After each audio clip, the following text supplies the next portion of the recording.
No tuve tiempo de llorar, ni siquiera de preguntar por qué. La puerta se cerró con un golpe seco, como un disparo sin eco, y el silencio que quedó después fue más humillante que cualquier grito. En mis manos llevaba 2 bolsas negras, de esas para la basura. Dentro estaban mis camisas dobladas a la prisa, mi cepillo de dientes todavía húmedo, el retrato de mi madre que colgaba en el pasillo, detrás de mí, la casa que firmé con amor, delante, la acera fría y el resto del día para entender en qué momento dejé de ser bienvenida. «Ya no tienes ni derecho a la llave», me dijo Leticia antes de cerrarme la puerta en la cara. Ni una lágrima, ni una duda. Solo la certeza en sus ojos de que no le debía nada a quien le dio todo. Lo que vino después fue automático. Caminar sin rumbo, buscar las llaves del coche que todavía estaban en mi bolsillo, meter las bolsas en el maletero, sentarme en el asiento del conductor sin saber a dónde ir. No llamé a nadie, no toqué la bocina, solo apreté el volante con las 2 manos y dejé que la rabia me recorriese los huesos, sin permiso. Nadie nace pensando que su hija te va a echar de tu propia casa. Pero mirando hacia atrás, debí haberlo intuido mucho antes. Muchísimo antes. Era un domingo tibio, de esos que huelen a café recién hecho y a pan tostado. La luz entraba en la cocina con una suavidad casi cinematográfica. Leticia reía con Francisco, su marido, mientras Elena, mi nieta, se sentaba en la alfombra con su muñeca favorita. Habíamos hecho empanadas juntas, ella y yo, como cada fin de semana desde que tenía memoria. La casa olía a cebolla frita, a horno caliente, a hogar. Leticia me abrazó por la espalda mientras fregaba los platos. «Mamá, ¿alguna vez pensaste en poner la casa a mi nombre? Por si pasa algo, tú sabes, para evitar problemas después». Lo dijo en voz baja, casi como una sugerencia inocente. Yo no respondí de inmediato. Me limité a sonreír. «Después hablamos de eso», dije. No quería pensar en herencias ni en finales. No mientras Elena me contaba cómo su muñeca ahora era veterinaria y atendía gatos mágicos. Debí haber notado la prisa en sus ojos, el modo en que Francisco miró a Leticia después de mi respuesta, como si esperaran que dijera que sí, como si ya lo hubiesen hablado. Los días siguientes fueron una serie de gestos mínimos que, en retrospectiva, gritaban traición. Leticia se ofrecía a pagar el supermercado para que descanses y después me pedía las claves de mis cuentas. Francisco decía que podía encargarse de mis trámites, que no era bueno que una mujer mayor estuviera tan expuesta. Elena, en cambio, comenzó a acercarse más. Me abrazaba en silencio. Me preguntaba si estaba bien. Me decía cosas como: «Mamá y papá están raros, ¿verdad?». Un martes, encontré una copia nueva de la llave de la casa sobre la mesa del comedor. «Para Francisco», me dijo Leticia. «Le cuesta llegar cuando no estoy, y no quiero que se quede fuera». Pero yo nunca la vi darle esa llave. Un jueves, mi correo comenzó a llegar abierto. El banco me llamó para confirmar una transferencia que no recordaba haber hecho. Me sentí observada en mi propia casa, como si ya no fuera mía. Un día Leticia llegó con un notario.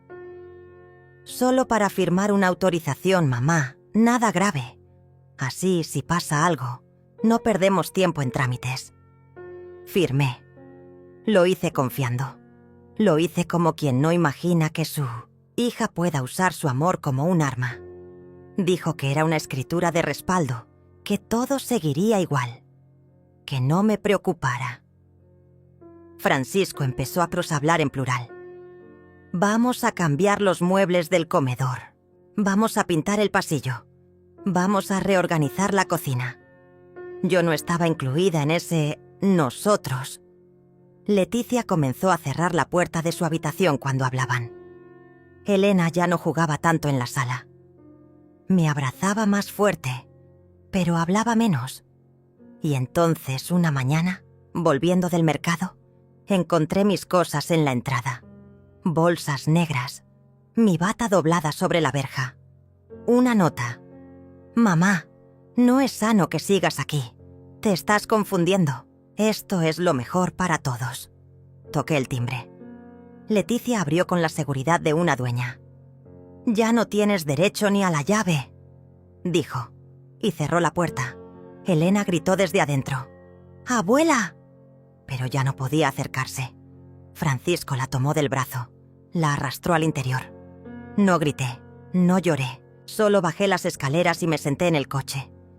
Pasé la noche en un motel viejo, con las cortinas raídas y un zumbido constante de nevera oxidada. Pensé en llamar a Enrique, un amigo de Alfredo, mi difunto esposo. Pensé en ir a casa de una vecina, pero no quería compasión, quería entender, quería memoria. Saqué los papeles, busqué la escritura original. No estaba. Recordé el día que firmé aquel documento frente al notario. Empecé a dudar. ¿Qué firmé exactamente? ¿Qué decía la letra pequeña? Empecé a reconstruir los diálogos, las frases, las miradas. Me di cuenta de que me habían tendido una trampa con guantes blancos.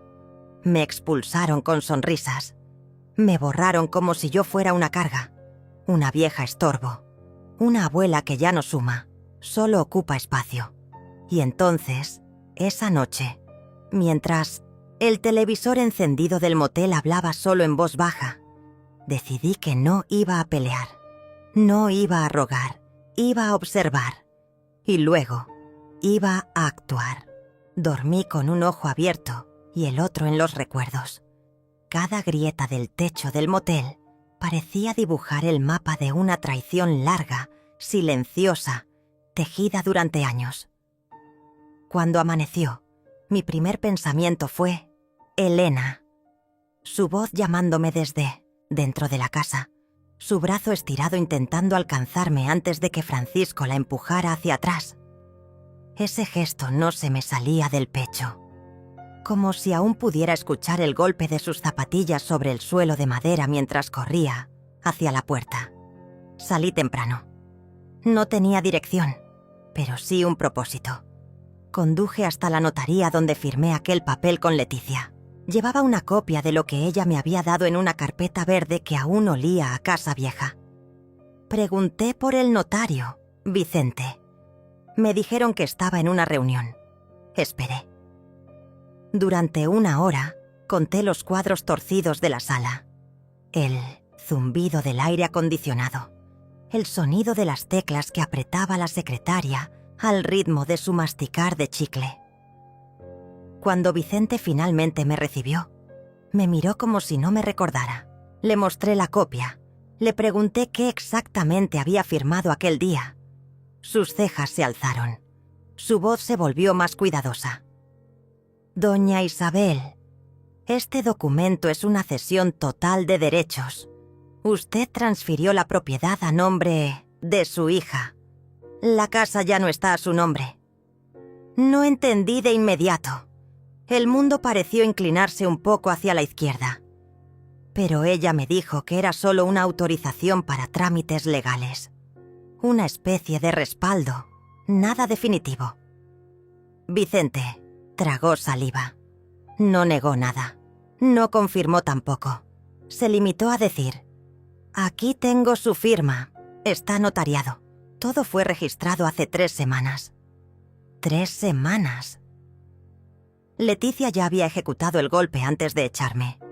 Me senté fuera de la notaría sin saber si estaba respirando. La carpeta verde en el regazo. Mis manos abiertas sobre las rodillas. Esa casa no era solo una construcción, era mi vida entera. Cada rincón había sido pintado con mis manos. Cada cuadro, cada cortina, cada grieta tenía mi historia. Yo había criado a Leticia ahí. Había parido sola en la habitación del fondo. Había cuidado a Alfredo cuando la enfermedad lo dobló. Ahora todo eso tenía el nombre de Leticia. Y ella me había echado como si fuera una inquilina incómoda. Fui al banco. Pedí revisar mis movimientos.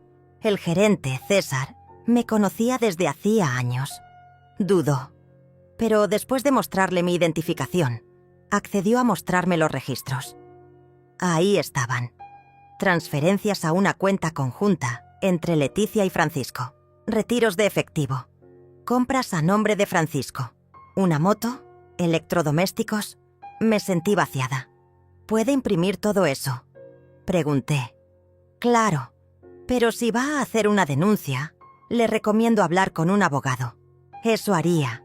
Llamé a Enrique. No era solo un viejo amigo de Alfredo. Había sido abogado durante 40 años. Tenía una memoria aguda y una lengua que podía cortar mármol.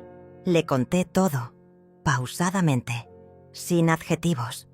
Del otro lado del teléfono, silencio. Luego, una respiración lenta. Ven a mi casa. No digas nada por teléfono. No respondas a nadie. No confrontes todavía. Trae todos los papeles. Fui. Su casa olía a papel y café quemado. Me recibió con un abrazo que no necesité pedir. Me senté frente a él. Abrí la carpeta. Le mostré todo. También las fotos de mis pertenencias tiradas en bolsas de basura. Esto es peor de lo que pensaba, murmuró. Te despojaron legalmente con una sonrisa en la cara. Pero se puede revertir. Vamos a necesitar pruebas, grabaciones y sobre todo, tiempo. Asentí. No dije nada. Pero algo en mí se quebró y se enderezó al mismo tiempo. No iba a dejar que mi historia terminara así. Enrique empezó a moverse con precisión quirúrgica. Me explicó qué debía grabar, cómo obtener mensajes, cómo hacer que Leticia hablara sin saber que estaba siendo registrada. También me pidió que guardara toda interacción escrita, que no borrara ni un solo mensaje. Regresé al motel. Esa noche no dormí. Empecé a anotar cada detalle. Recordé los días en que Leticia llegaba con papeles nuevos para organizar las cuentas. Busqué en mis viejos correos. Encontré archivos firmados digitalmente. Abrí carpetas. Tomé fotos. Creé un respaldo en la nube. Leticia me había enseñado a ser cuidadosa con las finanzas. Irónicamente, ahora usaría eso en su contra. A la mañana siguiente fui a la escuela de Elena. Me quedé frente a la reja, sin acercarme. Esperé a verla salir. Cuando me vio, se detuvo. Corrió hacia mí. ¡Abuela! La abracé. Un abrazo corto, apretado, lleno de miedo. ¿Estás bien?, me preguntó. No del todo. ¿Y tú? Me miró. Bajó la mirada. Asintió. Papá ya duerme en tu cuarto. Mamá dice que tú estás de viaje. No supe qué responder. Te voy a escribir desde la tablet, pero no le digas a mamá. Me puse de rodillas. La miré a los ojos. Quiero que sepas que no te dejé. Me sacaron. Pero volveré. Solo necesito tiempo. ¿Lo entiendes? Asintió otra vez, con fuerza. Me fui antes de que los maestros notaran mi presencia. Esa noche Leticia me escribió. Mamá, deja de aparecer en la escuela. Estás haciendo un escándalo. Estás enferma. No puedes andar por ahí así. Ya te dijimos que esto es por tu bien. No respondí. Tomé una captura de pantalla. Guardé el mensaje. La rabia ya no me dolía, me iluminaba. Empecé a grabar mensajes, llamadas. Me comuniqué con antiguos amigos de la familia. Descubrí que Leticia había dicho que yo le había donado la casa porque no podía vivir sola, que ya no estaba en mis cabales, que necesitaba supervisión, una campaña silenciosa, una narrativa construida sin mi voz. Enrique me ayudó a armar un documento legal para impugnar la cesión de propiedad por vicio de consentimiento. Alegamos engaño, manipulación, abuso de confianza. La lucha legal apenas empezaba, pero yo ya no era una madre herida, era una mujer en guerra. Compré una grabadora oculta. Comencé a rondar los lugares donde sabía que Leticia estaría. Una vez la encontré en el supermercado. Me acerqué con sonrisa tranquila. Le pregunté cómo estaba Elena. Bien. No quiere saber nada de ti. Lástima, porque yo tengo muchas cosas que contarle. Sus ojos se endurecieron. No amenaces, mamá. Sabes que estás vieja. No vas a ganar esta pelea. Grabado. Todo. Me fui. Cada palabra, cada mirada, cada humillación. Ya no dolían. Eran piezas de mi defensa. Francisco publicó en redes una foto con la casa al fondo. Nuestro nuevo hogar, después de tanto esfuerzo. Comentarios llenos de bendiciones. Captura de pantalla. Prueba. Yo no escribí nada. No desmentí. No caí en su juego. Planeaba en silencio. Cuando me acostaba en la cama dura del motel, cerraba los ojos y recordaba el sonido de la puerta cerrándose en mi cara, no como herida, sino como motivo. Leticia pensaba que había ganado. No sabía que yo ya no era la misma. No era fácil mantener la calma. Algunas noches me sorprendía temblando sin saber por qué. Otras, me quedaba mirando el techo oscuro del motel, preguntándome cómo no vi todo antes. Pero ya no tenía espacio para lamentos. Me había convertido en otra. Callada sí, pero no vencida. Enrique me había pedido paciencia. La ley camina lenta, repetía, pero si está bien guiada, aplasta como piedra. Yo confiaba en él, pero no me bastaba con lo legal. Quería verlo, sentirlo, que ellos supieran que no me habían roto. Un día, muy temprano, volví a pasar frente a mi antigua casa. Desde la vereda opuesta, observé por unos minutos. Las cortinas eran nuevas, unas grises, sin vida, diferentes de las que yo misma había cosido a mano. En la entrada, una jardinera de plástico que jamás habría permitido. La fachada tenía ese aire de casa tomada, como si el alma se le hubiera ido junto conmigo. Me dolía, pero también me confirmaba algo. Sin mí, esa casa era solo una estructura vacía. Francisco salió con su moto, acelerando con arrogancia. Lo seguí con la mirada hasta que desapareció por la esquina. Justo en ese momento, Leticia abrió la puerta para sacar la basura, y fue entonces cuando la vi. La cámara de seguridad, un pequeño lente negro en la parte superior de la puerta, era nueva. No estaba cuando yo vivía ahí. Sentí un escalofrío. No solo me habían echado, también querían vigilar mi sombra, controlarlo todo. Me alejé antes de que me viera. Esa noche le escribí a Enrique. Colocaron cámaras. Están paranoicos. Perfecto. Lo paranoico es útil cuando lo combinas con estrategia, me respondió. A la mañana siguiente fui a una tienda de electrónica. Compré una grabadora diminuta, una batería de repuesto y un dispositivo para copiar archivos de cámaras de seguridad. No sabía si lo usaría, pero necesitaba estar preparada. En paralelo, seguía recibiendo mensajes de Elena desde su tablet. Escribía con cuidado, como si temiera ser descubierta. Un día me mandó una foto, el cuarto que había sido mío, ahora con una nueva cama. «Mamá duerme ahí ahora», decía el mensaje. Sentí un puñal en el estómago, pero la peor parte venía después. Papá se metió en tu ropero. Repartieron tus perfumes. Uno lo tiene mamá, otro mi prima. Cada cosa que había construido con amor estaba siendo saqueada como botín, y Elena lo veía todo. Le respondí con calma, como si quisiera protegerla del mismo dolor que me carcomía. Eso no es tu culpa. Solo quiero que sepas que voy a arreglar esto, por ti también. Después de eso, Elena empezó a mandarme audios, breves. En uno se escuchaba la voz de Leticia diciendo: Si vuelve a aparecer en la escuela, llamo a la policía. En otro, Francisco decía algo peor. Tu abuela está loca. Si sigue insistiendo, la vamos a internar. Internar. Esa palabra me cayó como un cubo de agua helada. Habían pensado en todo. No solo me quitaron la casa y el dinero. Ahora querían borrar mi voz, declararme incapaz, desaparecerme. Guardé esos audios como diamantes, pruebas, ecos de su crueldad. Enrique, al escucharlos, solo dijo: «Estamos cerca, no pierdas el eje.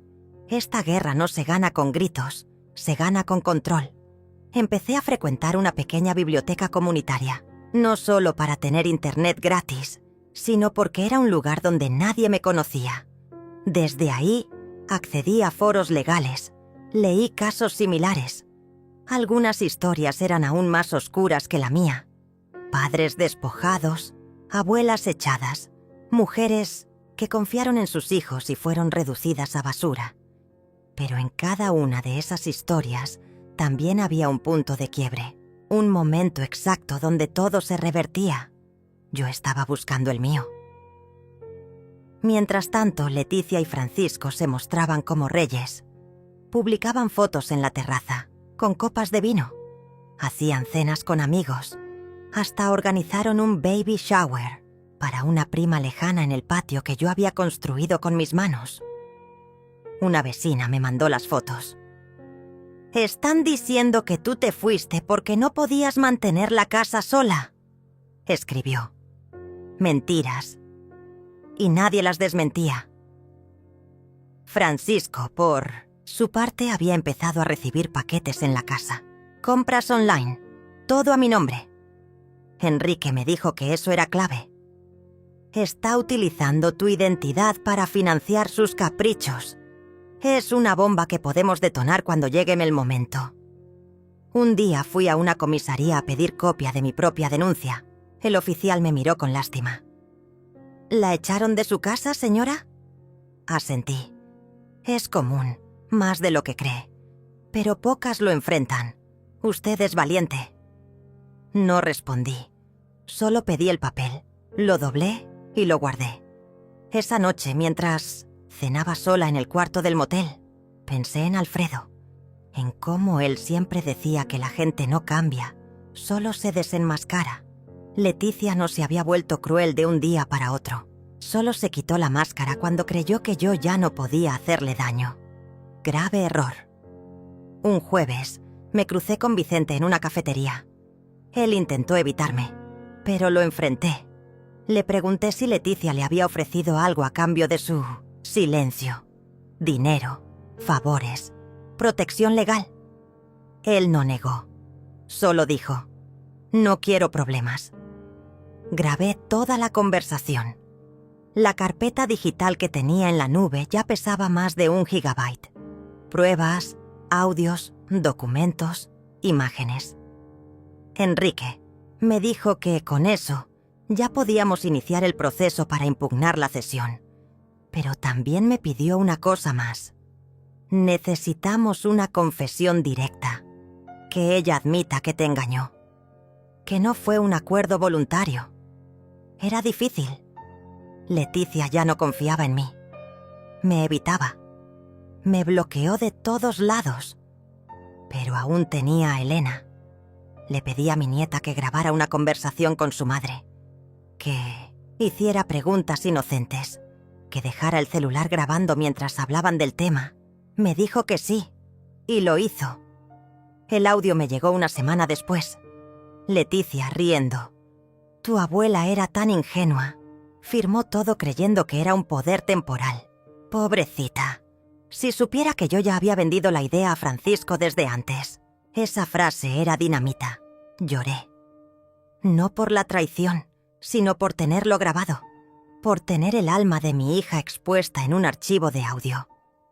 Enrique me dijo: «Con esto no solo recuperás la casa, también podés ponerla en la mira judicial». Pero no quería venganza, quería justicia y sobre todo quería desaparecer de sus vidas con la frente en alto. Planeé en silencio.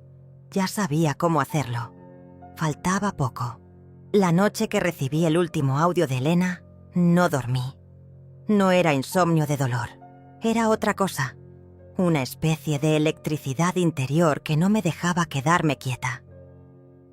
Caminé de un lado a otro en la habitación del motel, con la grabación reproduciéndose una y otra vez en mi cabeza. Tu abuela era tan ingenua. Firmó todo creyendo que era un poder temporal. Yo ya había vendido la idea a Francisco desde antes. Esas palabras no eran solo una confesión, eran una llave. Enrique me llamó al día siguiente. Ya está, Isabel. Es hora de que tomes una decisión. Podés iniciar una demanda por estafa, podés revertir la cesión, podés pedir embargo preventivo. Pero hay algo más, dijo con tono bajo. Podemos hacer que no vean venir lo que viene. Le pedí que me lo explicara con detalle. Yo quería más que justicia. Quería silencio, corte, paz. Él me propuso una opción que sonaba casi poética. Podemos transferir la propiedad de la casa a un tercero. Una donación con reserva de usufructo. Leticia no podría tocar nada, ni vender, ni alquilar. Y lo mejor, podemos hacer todo sin que se entere, hasta que sea tarde. Eso implicaba jugar a largo plazo, fingir que todo estaba normal, que yo había desaparecido, que no quería pelear. Mientras tanto, Enrique movería los hilos legales. Yo solo tenía que mantenerme invisible. Acepté, con voz firme y sin temblar. Durante semanas me convertí en una sombra. No usaba el celular, más que en redes públicas. Caminaba por barrios donde nadie me conocía. Usaba gorros, lentes. Evitaba mirar a la gente a los ojos. No por vergüenza, por estrategia. Vendí mis pocas joyas a un anticuario. Guardé ese dinero en una cuenta aparte. Enrique me ayudó a crear una sociedad ficticia. Inmobiliaria Rafaela S.A. El nombre lo elegí por mi madre. Ella siempre decía que si algo malo pasaba en casa, el té de menta lo curaba todo. Firmamos papeles en una escribanía del centro.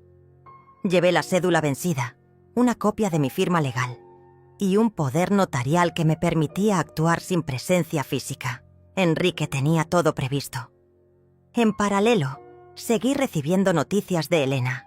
Una tarde me escribió: «Hoy mamá gritó que ella es la dueña de todo, que vos no sos nada, que Francisco está viendo opciones para hipotecar la casa y abrir un bar». Era perfecto. Se sentían tan seguros que estaban cavando su propia tumba. Esa misma semana Francisco publicó en sus redes una historia con la leyenda: «Nuevos comienzos. Todo desde cero, pero con las herramientas adecuadas». Y una nafuash, foto de él en mi antigua cocina, con una laptop y una copa de vino. Yo guardaba cada cosa, cada imagen, cada texto. Tenía una carpeta con el nombre: Reconstrucción. No era para el juez, era para mí, para recordarme por qué hacía todo esto. En uno de esos días grises, recibí una llamada anónima. Era Vicente. «Isabel, sé que no tengo derecho, pero quería que supieras que Leticia está diciendo por todos lados que te fuiste porque estabas mal de la cabeza, que no podías vivir sola, que firmaste todo porque querías paz antes de morir». Tragué saliva. Le pregunté por qué me contaba eso ahora. «Porque me duele, señora. Usted me ayudó cuando nadie más lo hizo. Y ahora, verla tratada como basura, no puedo dormir». Le agradecí. Le pedí que no hiciera nada más, que se mantuviera al margen. Vicente era un testigo más, un eco de la conciencia que ellos ya no tenían. Después de esa llamada, le pedí a Enrique acelerar el proceso. Él asintió. «La escritura ya está lista. Solo falta la notificación formal». Sonreí, pero aún faltaba el gesto final. El símbolo. Algo que marcara el corte definitivo. Un día fui a una feria de antigüedades. Caminé sin rumbo entre muebles viejos, libros con olor a humedad y platos de porcelana resquebrajados. En un rincón vi una caja de madera con llaves oxidadas. Cientos, todas diferentes. De puertas que ya no existen, de casas demolidas, de vidas que se fueron. Elegí una. Era dorada, curva, con una inscripción ilegible. La colgué en una cadena y la guardé en mi bolso. Esa sería mi nueva llave. Mi señal. Pasaron los días. El expediente avanzaba. Enrique hizo las notificaciones. Leticia firmó papeles sin saber lo que implicaban. Francisco también. Ellos creían que estaban regularizando una sucesión, pero en realidad estaban entregando lo que no les pertenecía. Elena seguía escribiéndome. Me mandaba dibujos. Una vez me dibujó con una capa. Le pregunté qué era. «Es tu escudo», respondió. A veces me emocionaba tanto que tenía que apagar el teléfono para no llorar frente a los demás. El motel se convirtió en mi cuartel. Ahí diseñé cada movimiento. Desde ahí envié cartas, preparé documentos, redacté mi testamento nuevo. Dejé todo cerrado, legalmente blindado. Una mañana, Enrique me mandó un mensaje con solo una frase. «Todo está firmado. Ya no pueden mover un solo ladrillo sin tu autorización». Lloré, pero no por debilidad. Era alivio, era justicia. La casa estaba a mi nombre otra vez, pero no pensaba volver. Lo siguiente fue desconectar. Cambié el número. Cerré todas mis redes. Eliminé cuentas bancarias viejas. Doné ropa. Regalé libros. Me quedé con una maleta pequeña, una caja de madera con fotos y una tetera que había sido de mi abuela. Desaparecí. Leticia no entendió nada al principio. Francisco me buscó en registros. Elena me dijo que preguntaban en hospitales, en estaciones, de policía, en la escuela. No respondí. Estaba viva, pero no para ellos. Y entonces llegó el momento del giro. Una mañana, Leticia recibió una notificación judicial. La casa ya no era suya, ni de Francisco, ni de nadie más que de la empresa a nombre de Isabel, la que llevaba el nombre de mi madre. Intentaron gritar, patalear, hacer posteos con llanto fingido. Dijeron que los había estafado, que les arruiné la vida, que no tenían dónde vivir. Pero todo estaba documentado. Cada firma, cada grabación, cada mensaje. No tenían escapatoria. La casa, esa que tanto despreciaron, que desarmaron pieza por pieza, ahora les cerraba las puertas. Ya no podían entrar. Yo tenía la llave. No pensaba usarla. Pasaron los días después de la notificación y la casa permaneció cerrada. El silencio era una carga pesada, como si las paredes guardaran secretos que ya no tenían dueño. Leticia y Francisco no podían creer lo que veían. Por fuera, la fachada parecía la misma, pero por dentro era un símbolo de derrota. Cada ventana, cada grieta en el muro, era un recordatorio mudo de que el poder les había sido arrebatado, sin un solo grito. Recibí llamadas y mensajes, a veces con insultos, otras con súplicas veladas. Pero jamás respondí. Aprendí que en el silencio también se gana. Mi nueva vida era un refugio construido con la tranquilidad de saber que mi historia no se repetiría.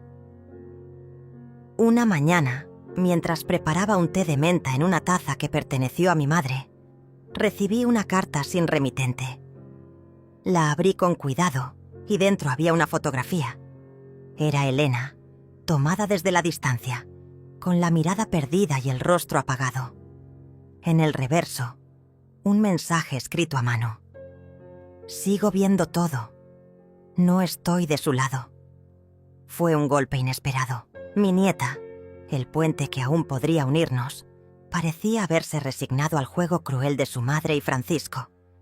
Pero yo sabía que ella veía más de lo que decía. Había una verdad oculta en sus silencios, una lucha interna que solo el tiempo revelaría. Con ese pensamiento decidí que debía acercarme, pero sin apresurar las cosas. No podía arriesgarme a perderla también. Así que comencé a enviar pequeños detalles. Un libro que le gustaba, un collar que usaba su madre cuando era niña, cartas sin destinatario con recuerdos de momentos felices. Poco a poco, recibí respuestas. No palabras directas, sino gestos. Una flor en la puerta del motel, un dibujo en la pared del baño, una canción que sonaba en la radio cuando menos lo esperaba. Sentí que la semilla de la esperanza germinaba en medio de tanta oscuridad. En paralelo, Leticia y Francisco intentaban maniobras desesperadas. Publicaban videos acusándome de abandono, de haberles dejado sin nada, de ser egoísta. Pero la verdad era otra. Yo había entregado la casa, mi patrimonio, pensando en protegerlos, pero ellos la usaron como arma para destruirme. En uno de esos videos, Leticia apareció llorando frente a la cámara, diciendo: «Mi madre no es quien creen, me robó todo, me dejó en la calle». Vi esa grabación con la calma de quien sabe que la justicia no es un espectáculo. Tomé nota de cada palabra, guardé cada archivo. Enrique y yo preparamos un dossier legal para responder con pruebas contundentes, demostrando la falsedad de sus acusaciones. Pero lo que más me sorprendió fue el giro final de Leticia. En una reunión familiar con Vicente y Elena, comenzaron a discutir abiertamente. Francisco confesó que había vendido parte de sus pertenencias para mantener su lujosa vida fuera de la casa. Leticia, enfurecida, acusó a Francisco de traición. Esa fractura en su alianza me dio aire fresco. Vicente, siempre leal, comenzó a cuestionar a Leticia en privado. Me envió mensajes desde la sombra, ofreciéndose a colaborar para recuperar la dignidad de la familia.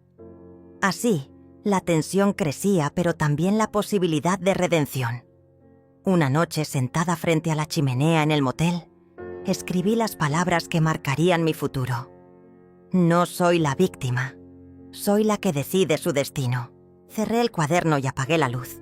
Afuera, la ciudad dormía mientras yo trazaba mi camino en silencio. Decidí que el próximo paso sería enfrentar a Elena, no con gritos ni reproches, sino con la verdad desnuda y la paciencia de quien sabe esperar. La llamé. Su voz temblaba al otro lado del teléfono, mezcla de miedo y esperanza. «Abuela», dijo, «quiero entender». Le conté todo, con detalle, sin esconder nada. Ella escuchó. En su silencio, sentí el inicio de una conexión renovada. Elena se convirtió en mi aliada silenciosa. Empezamos a planear juntos la reconstrucción. Mientras Leticia y Francisco seguían hundiéndose en sus mentiras, nosotros levantábamos los cimientos de una nueva historia. La casa, aunque cerrada, ya no era solo un símbolo de pérdida. Era el lienzo en blanco donde pintaríamos nuestro renacer. Una tarde recibí una foto de Elena, ella con Vicente, caminando hacia la casa, con las llaves que yo le había dado en secreto. Un gesto de confianza que me llenó el alma. Supe entonces que la batalla no había terminado, pero que la victoria ya estaba en marcha. Porque la justicia silenciosa no grita, espera, actúa y finalmente resplandece. Y en ese momento, mientras el sol se ocultaba tras las montañas, entendí que nada ni nadie podría arrebatarme la paz que construí con mis propias manos. El día amaneció gris, como si el cielo también llevara el peso de lo que estaba por venir. En el pequeño apartamento donde me había refugiado, cada objeto parecía cargar con la memoria de una vida que me habían intentado arrebatar. La taza de porcelana con la flor azul, el retrato de mi madre en la pared, el aroma tenue a café recién hecho. Todo formaba parte de un pasado que se resistía a morir. Sentada frente a la ventana, veía pasar a los transeúntes, vidas ajenas. que parecían no tener idea del huracán que me envolvía. Elena me llamó temprano. Su voz sonaba distinta, más firme, como si la decisión que habíamos tomado juntos comenzara a aferrarse en su corazón. Me contó que Vicente se había mostrado dividido entre la lealtad a Leticia y su deseo de justicia.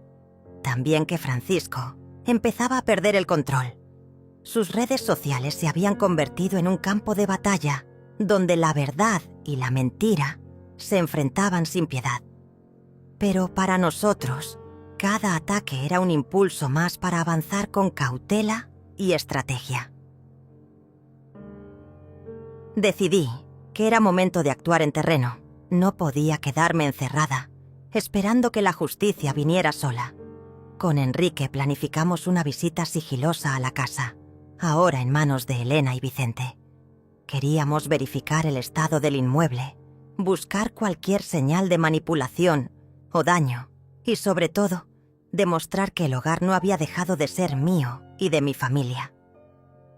El día estaba nublado cuando llegamos. Las calles estaban vacías y el olor a humedad invadía el aire.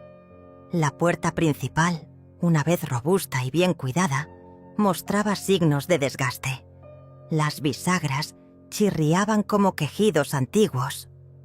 Entramos sin hacer ruido, como si nos convirtieran en fantasmas de un pasado que aún respiraba entre esas paredes. Cada habitación contaba una historia. El salón con sus cortinas raídas y el polvo asentado en los muebles. La cocina con la llave del agua goteando lento. Un sonido persistente y obsesivo.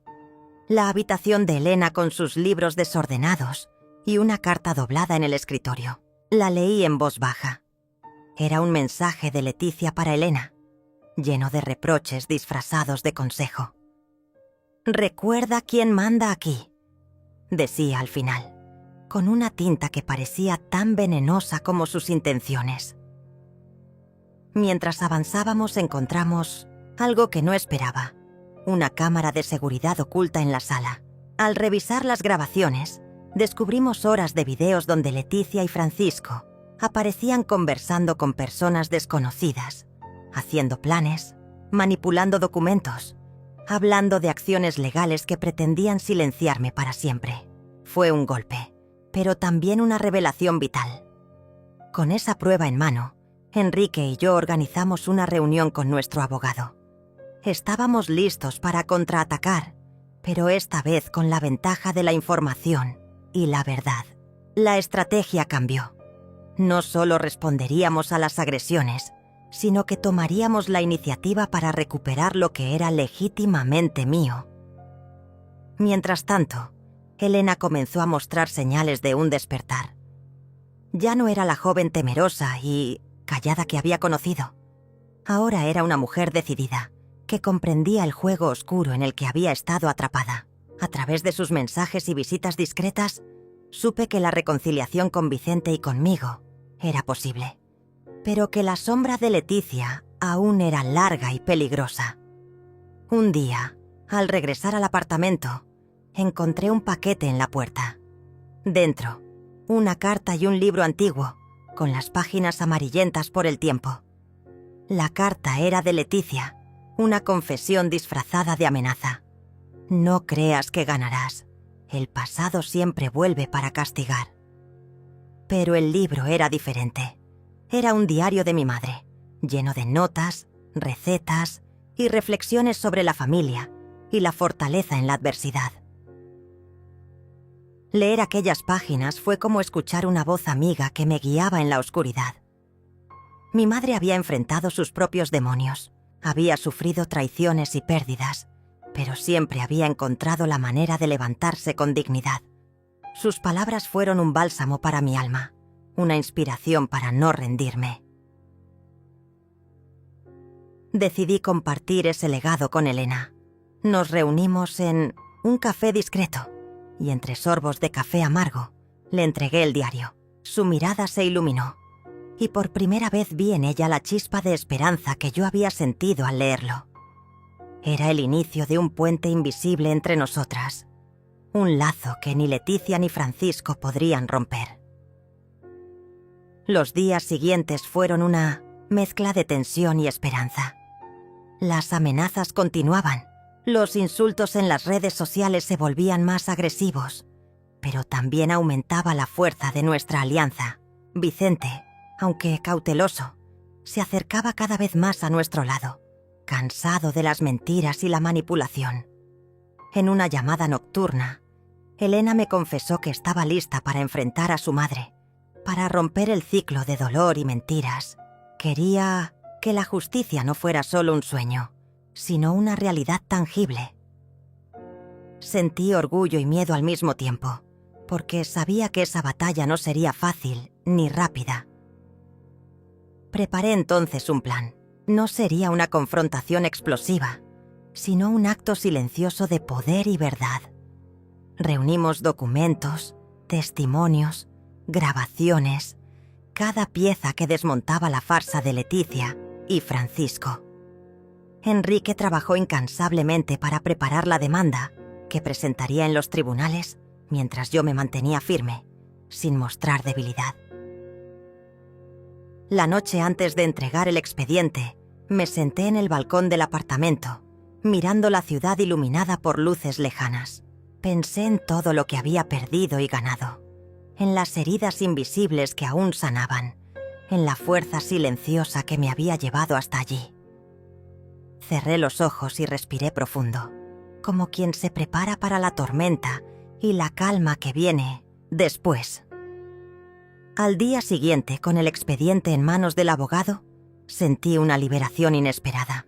Ya no estaba sola ni derrotada. Cada prueba, cada palabra escrita, era una pieza de justicia que construíamos con paciencia.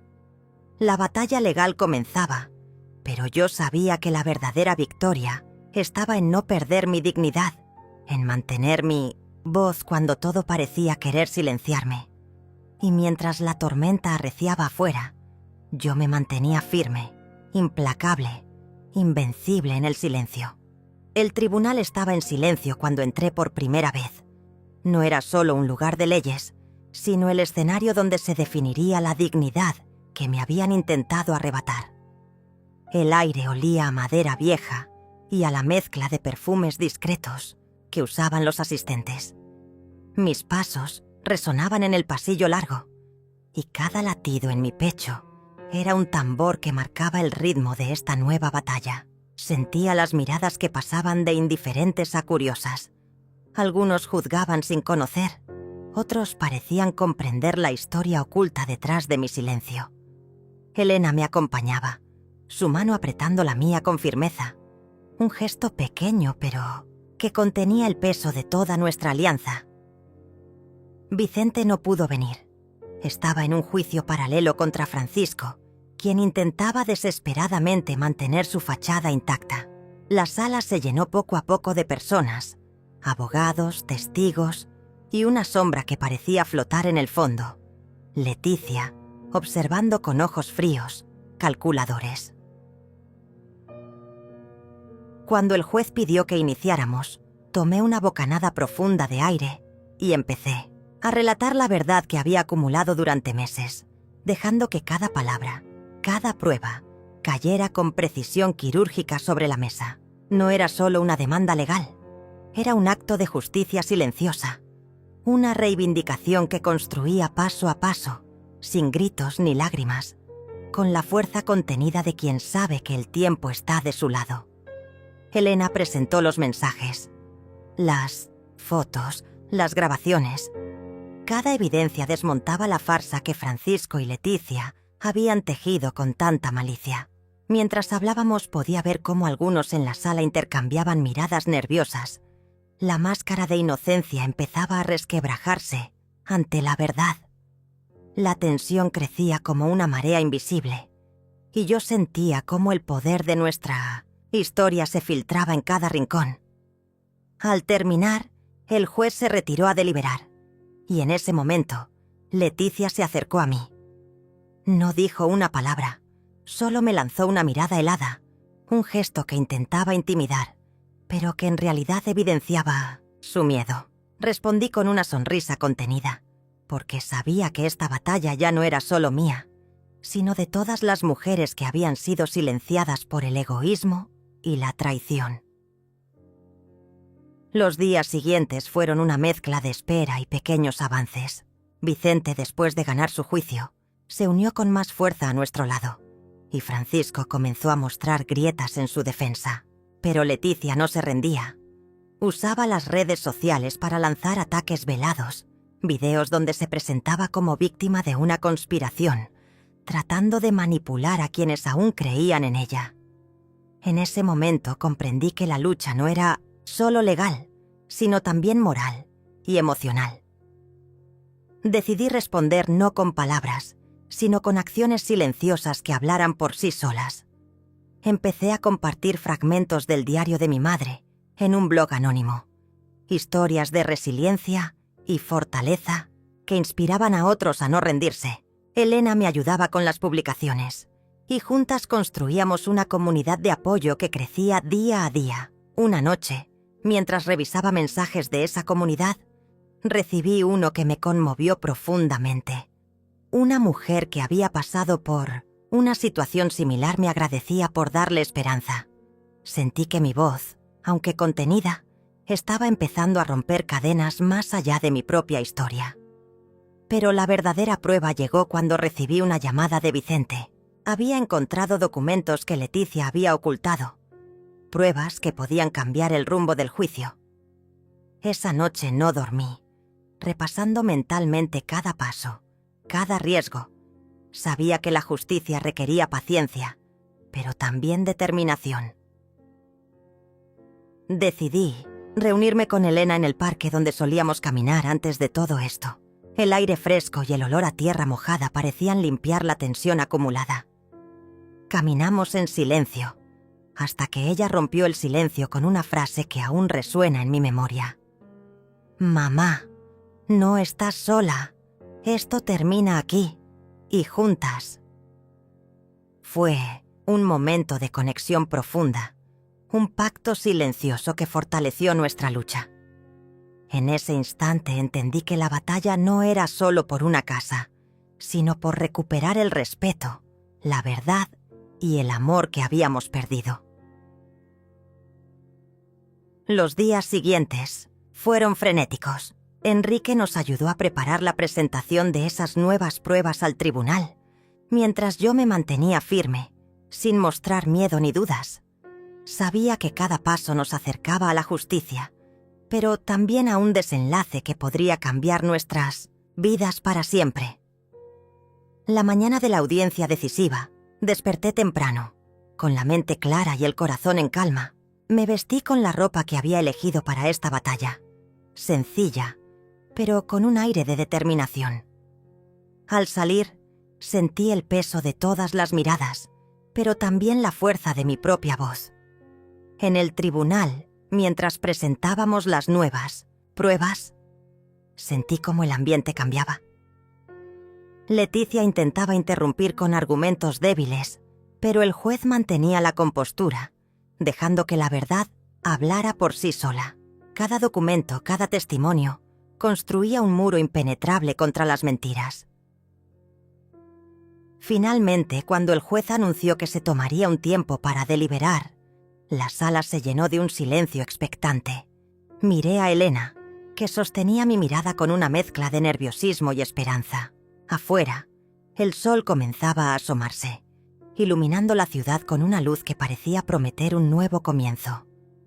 Al regresar a casa, sentí una paz inesperada. Sabía que, pase lo que pase, habíamos luchado con dignidad y verdad.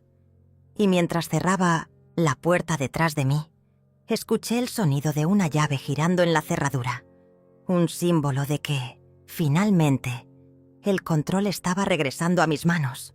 El día que el juez anunció el veredicto, la tensión en mi pecho se había convertido en un nudo sólido, imposible de ignorar. La sala estaba colmada de miradas que buscaban en mis ojos una señal, un indicio de lo que estaba por venir. Sentí cómo las manos de Elena temblaban sobre las mías, unidas en un silencio que decía más que 1000 palabras. Vicente, sentado a nuestro lado, parecía contener un huracán de emociones. mientras Leticia permanecía rígida, intentando mantener una fachada que se desmoronaba con cada palabra que el juez pronunciaba.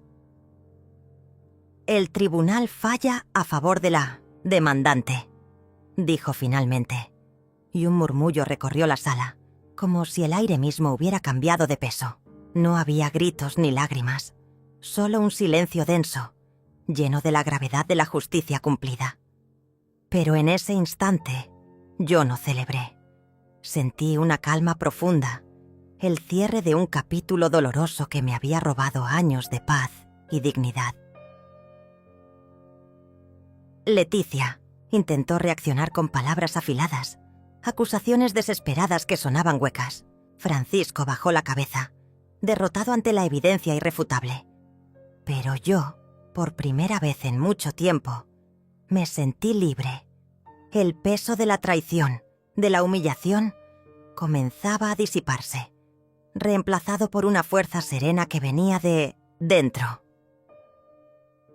Esa noche, al volver a casa, Elena y yo nos sentamos en el jardín, bajo la luz tenue de las estrellas. El aire estaba impregnado de un aroma a tierra húmeda y flores nocturnas, un contraste con la dureza del día. En sus ojos vi la esperanza que siempre había permanecido oculta, y en mi corazón la certeza de que el silencio puede ser más poderoso que el grito. Decidí que era momento de cerrar ese capítulo para siempre. Guardé los documentos, los mensajes y las grabaciones en una caja vieja, junto con la llave que volvía a ser mía. La casa, que había sido escenario de tanto dolor, ahora representaba la fortaleza de mi espíritu indomable. Los días siguientes fueron de reconstrucción, silenciosa. Cambié las cerraduras, bloqueé accesos, y poco a poco fui recuperando el control no solo de la casa, sino de mi vida. La comunidad que habíamos formado con Elena crecía, y cada mensaje de apoyo era un recordatorio de que no estaba sola en esta lucha. Un día, mientras preparaba una taza de té en la cocina, sentí una presencia detrás de mí. Giré lentamente y encontré a Leticia, parada en la puerta, con una expresión que mezclaba rencor y resignación. No dijo nada, solo me miró, y en ese instante entendí que la verdadera victoria no estaba en la sentencia, sino en la indiferencia que ahora le mostraba. Esa noche, antes de dormir, escribí en mi diario una frase que había nacido del fondo de mi alma. No necesito gritar para hacerme escuchar. Mi silencio es mi fuerza. Cerré el cuaderno con una sonrisa serena y apagué la luz. El tiempo siguió su curso, y con cada amanecer sentí que renacía un poco más. La casa dejó de ser un campo de batalla para convertirse en un refugio, un lugar donde las heridas podían sanar en paz. Elena y yo compartíamos risas auténticas, miradas cómplices y una complicidad que ninguna tormenta podía romper. Un día, mientras organizaba viejas fotos en el altillo, encontré una imagen que capturaba un instante de felicidad pura. La familia unida, sin máscaras, sin mentiras. La sostuve entre mis manos, sintiendo la textura del papel y el calor del sol que se filtraba por la ventana. Era un símbolo de lo que había perdido, pero también de lo que podía volver a construir. Decidí plantar un pequeño jardín junto a la entrada. Escogí hortensias y lavanda, flores que representaban la calma y la renovación. Cada día, al regarlas, sentía cómo mis raíces también crecían, firmes y profundas, ancladas en la verdad y en la esperanza. La última vez que vi a Francisco y Leticia fue en una reunión familiar a la que fui invitada. No por ellos, sino por Enrique, que había extendido la mano buscando sanar viejas heridas. Caminé hacia ellos con paso seguro, sin rencor ni miedo, y en mis ojos había una luz que no pudieron apagar. Nunca más, dije con voz firme pero tranquila. Nunca más permitiré que destruyan lo que construí con amor y sacrificio. Ellos bajaron la mirada, sabiendo que esta vez la guerra había terminado. Yo, en cambio, Sentí una paz profunda, como si cada lágrima derramada se hubiera convertido en una semilla de fortaleza. Ahora, cada noche, mientras cierro la puerta y escucho el clic suave de la llave, recuerdo que la verdadera victoria no está en lo que otros pueden quitarte, sino en lo que decides conservar en tu alma. Mi historia no es solo la de una casa ni de una herencia. Es la historia de una mujer que aprendió a renacer del silencio, a caminar con dignidad y a encontrar la luz en medio de la oscuridad. Porque a veces, el mayor acto de coraje es simplemente cerrar la puerta y seguir adelante. El silencio de aquella mañana era distinto. No era el silencio pesado del miedo ni la opresión, sino un silencio cargado de una calma profunda, de una paz que solo llega después de la tormenta más intensa. Abrí los ojos lentamente y sentí cómo el sol filtraba sus rayos a través de las cortinas, dibujando sombras danzantes sobre la pared. Todo en la casa parecía respirar, como si también reconociera que un ciclo había terminado para dar paso a otro, más luminoso y verdadero. La cocina, el aroma a té de manzanilla y menta se mezclaba con el susurro del viento que entraba por la ventana abierta. Preparé mi taza con manos firmes y mientras el vapor ascendía, recordé el camino recorrido. Las heridas, invisibles pero profundas, habían sido el precio de una lección amarga. La traición duele, pero el perdón es un acto de poder y la dignidad, la fortaleza que nadie puede arrebatar. Helena apareció con su sonrisa suave, esa que siempre fue mi refugio en los días grises. Traía consigo a Sofía, mi nieta, cuya mirada limpia y sincera era un bálsamo para el alma. Sofía se sentó en mis piernas y sus dedos pequeños jugaron con la cadena que llevaba en el cuello. Un recuerdo de tiempos mejores, un símbolo de la familia que todavía resistía, invisible y fuerte. «Abuela, ¿estás bien?», preguntó con una voz que contenía un mundo de preguntas no dichas. Asentí con una sonrisa que no necesitaba palabras. En ese momento entendí que la batalla más dura ya había quedado atrás. No había necesidad de explicaciones ni de rencores. La justicia silenciosa que había buscado no era un castigo, sino una liberación, una puerta abierta para volver a ser yo misma. Decidí salir al jardín, donde las hortensias y la lavanda florecían con la serenidad de la primavera. El aroma de las flores me envolvía, y mientras caminaba entre los arbustos, sentí que algo dentro de mí también florecía, renovado, invencible.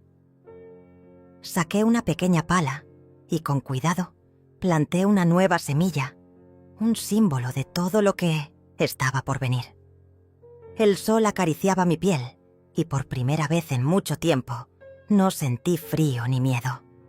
Recordé las noches interminables de dudas, la humillación de ser excluida, la amargura de ver cómo aquellos en quienes confiaba tejían mentiras a mis espaldas, pero también recordé mi silencio, esa decisión firme y contenida que me permitió actuar con inteligencia y coraje. El silencio que fue mi escudo y mi espada, mi refugio y mi victoria. A lo lejos, escuché voces, risas suaves que se acercaban. Era Enrique con una bandeja de té, seguido por Vicente y Leticia. Pero esta vez no había miedo ni reproches. Había una distancia respetuosa, una aceptación tácita de que las cosas habían cambiado para siempre. Leticia se detuvo unos pasos atrás, con la mirada baja, mientras Enrique y Vicente se sentaban en los bancos del jardín. No hubo palabras, amargas, ni acusaciones, solo un reconocimiento silencioso de que el pasado no podía repetirse. Yo los observaba con ojos serenos, consciente de que la verdadera fuerza no estaba en la confrontación, sino en la capacidad de soltar y avanzar. Sofía se levantó de mis piernas y caminó hacia ellos, con la inocencia que solo la juventud puede tener. Les tendió una flor que había arrancado del arbusto, un gesto pequeño, pero cargado de significado. En ese instante, Sentí que el futuro no estaba en las heridas que quedaron atrás, sino en la posibilidad de reconstrucción y esperanza. Regresé a la casa con una sensación de paz profunda. Cerré la puerta detrás de mí y colgué la llave en su lugar habitual, un ritual que había recuperado con orgullo. En la mesa, dejé la taza vacía de té y me senté frente a la ventana, contemplando el atardecer que teñía el cielo de tonos cálidos y dorados. Tomé el cuaderno donde había escrito cada paso de esta historia, cada lágrima, cada victoria silenciosa. Pasé las páginas con delicadeza, como quien acaricia un recuerdo que ya no duele. Finalmente, escribí una última frase, un epitafio para la tormenta y un himno para el renacer. He cerrado la puerta, pero he abierto el alma. Aquí, en este silencio, soy libre. Apagué la luz y escuché cómo la noche abrazaba la casa con su manto oscuro y protector. Sentí por primera vez que todo estaba en su lugar, que el ciclo se había cerrado con dignidad y que la vida continuaría, imparable, hermosa en su fragilidad y fuerza. Porque la verdadera victoria no se grita, se vive, en el silencio, en la calma, en la certeza de que uno puede caer, levantarse y florecer, una vez más, contra viento y marea.